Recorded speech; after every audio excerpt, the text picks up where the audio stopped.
Topic ನಾನು start ಮಾಡ್ತೀನಿ. ಎಲ್ಲರೂ ಫಿಟ್ನೆಸ್ ಐಕಾನ್ಸ್ ಅಂತ ಅಂದ್ಬಿಟ್ಟು ಋತಿಕ್ ರೋಷನ್, ವಿರಾಟ್ ಕೊಹ್ಲಿ ಅಥವಾ ಜಾನ್ ಅಬ್ರಹಮ್ ಅಥವಾ ಸೂರ್ಯ, ಟೈಗರ್ ಶ್ರಾಫ್ ಇವ್ರನ್ನ ಫಾಲೋ ಮಾಡ್ತಿದ್ದಾರೆ. ಇದೊಂದು ದೊಡ್ಡ ಮಿಸ್ಟೇಕು. ಯಾಕೆಂದರೆ ಇವರಿಗೆ ಇದರಲ್ಲಿ ಒಂದು ಸ್ವಲ್ಪ ಜನ ಎಕ್ಸ್ಕ್ಲೂಸಿವ್ ಆಗಿದ್ದಾರೆ. ಅವ್ರು ಚಿಕ್ಕ ವಯಸ್ಸಿಂದ ಮಾಡ್ತಿದ್ದಾರೆ, ಅವ್ರಿಗೊಂದಷ್ಟು ನಾಲೆಜ್ ಇದೆ, ಎಲ್ಲ ಇದೆ. ಬಟ್ ಅವ್ರ ನಾಲೆಜ್ ಎಲ್ಲೂ ಶೇರ್ ಮಾಡ್ತಿಲ್ಲ, ಯಾಕೆಂದರೆ ಅವರು ಒಂದು ಪ್ರೊಫೆಷನಲ್ ಇದ್ದಾರೆ.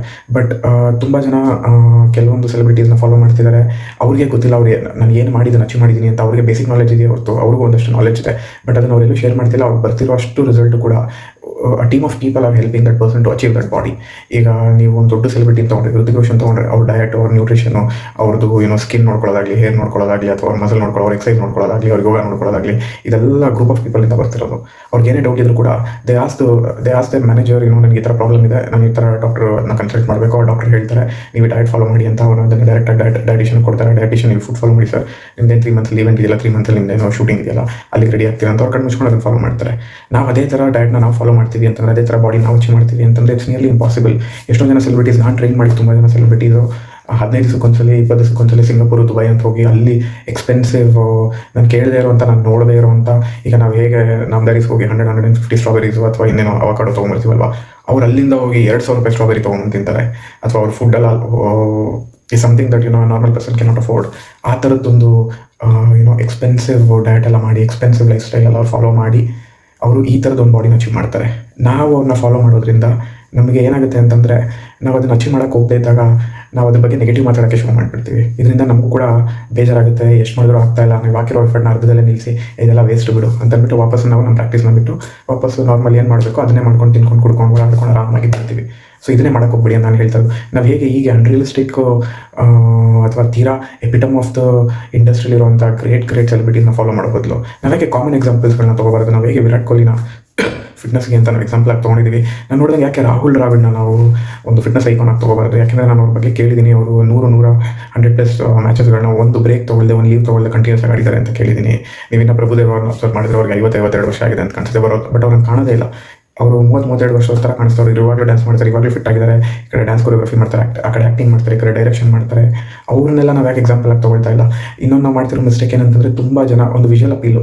ಈಗ ಫಿಟ್ ಆಗಿದ್ದಾನೆ ಅಂತಂದರೆ ಅವ್ನಿಗೆ ಈ ಥರ ಬಾಡಿ ಇದ್ದರೆ, ಈ ಥರ ವ್ಯಾಸ್ಕ್ಯುಲಾರಿಟಿ ಇರಬೇಕು, ಈ ಥರ 6 ಪ್ಯಾಕ್ ಇರಬೇಕು, ಅವ್ನು ಶೋಲ್ಡರ್ ಇಷ್ಟು ವೈಡ್ ಆಗಿರಬೇಕು, ಆಮೇಲೆ ಒಂದು ವೇಸ್ಟ್ ಈ ಥರ ನೇರೋ ಆಗಿರಬೇಕು, ಈ ಥರ ಇದ್ರೇ ಬಾಡಿ ಇಲ್ಲ ಅಂದರೆ ಅದು ಬಾಡಿನೇ ಇಲ್ಲ ಅಂತ ಅಂದ್ಕೊಳ್ತಿರೋದು.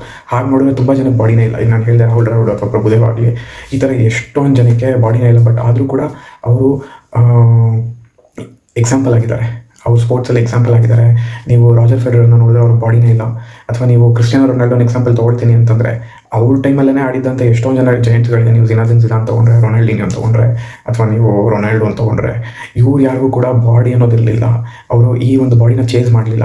ತುಂಬ ಜನ ಇದು ಮಾಡೋ ತಪ್ಪು ಅಂತ ಕೂಡ ನಾನು ಹೇಳ್ತಿಲ್ಲ, ಇದು ಕರೆಕ್ಟೇ. ಬಟ್ ಅದನ್ನು ನೀವೊಂದು ಮೆಥಡ್ ಮೂಲಕ ಹೋಗಬೇಕು. ನಿಮ್ಮಲ್ಲಿರುವಂಥ ಲಿಮಿಟೇಷನ್ಸು, ನಿಮ್ಮಲ್ಲಿರುವಂಥ ಏನೇನು ಆಕ್ಸೆಸ್ ಏನಿದೆಯಲ್ಲ, ನಿಮ್ಮ ಟೈಮ್ ಲಿಮಿಟಲ್ಲಿ, ಅಥವಾ ನಿಮ್ಮ ಬಜೆಟಲ್ಲಿ, ಅಥವಾ ನಿಮ್ಮ ಲೈಫ್ ಸ್ಟೈಲ್ಗೆ ಯಾರಿಗೂ ತೊಂದರೆ ಕೊಡದೇ ಇರೋಂಗೆ ನೀವೊಂದು ಡಯಟನ್ನು ಸೆಟ್ ಮಾಡಿಕೊಂಡು ಒಂದು ಲಾಂಗರ್ ಗೋಲ್ನ ಇಟ್ಕೊಂಡು ಅದನ್ನು ಅಚೀವ್ ಮಾಡ್ತೀವಿ ಅಂತಂದ್ರೆ ಇಟ್ ಇಸ್ ಪಾಸಿಬಲ್. ಇಲ್ಲ ಅಂತಂದರೆ ನೀವು ಬಾಡಿ ಮಾಡ್ಕೊಂಡ್ಮೇಲೆ ಮುಂದೆ ಏನು ಮಾಡ್ತೀರಾ? ಈಗ ನಿಮಗೆ ಯಾರ ಥರನೋ ಬಾಡಿ ಮಾಡ್ಕೋಬೇಕು ಅಂತ ಅಂದ್ಕೊಳ್ಳಿ.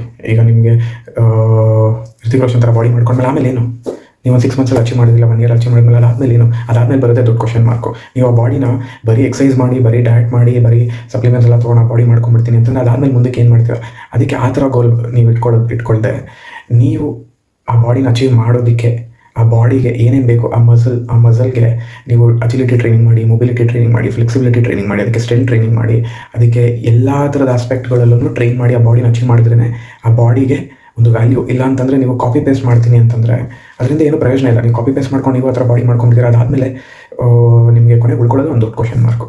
ಸೊ ಇದನ್ನು ಫಾಲೋ ಮಾಡೋದು ಬಿಟ್ಟು ನಾವು ಅನ್ರಿಯಲಿಸ್ಟಿಕ್ ಎಕ್ಸಾಂಪಲ್ಸ್ನ ಫಾಲೋ ಮಾಡೋದು ಬೇಡ. ಅಥವಾ an example that is not possible to achieve by common people, ಈ ಥರ ಎಕ್ಸಾಂಪಲ್ನ ಫಾಲೋ ಮಾಡೋದು ಬಿಟ್ಟು ನಾವೊಂದು ಸ್ವಲ್ಪ ಡೈವರ್ಸ್ ಆಗಬೇಕು.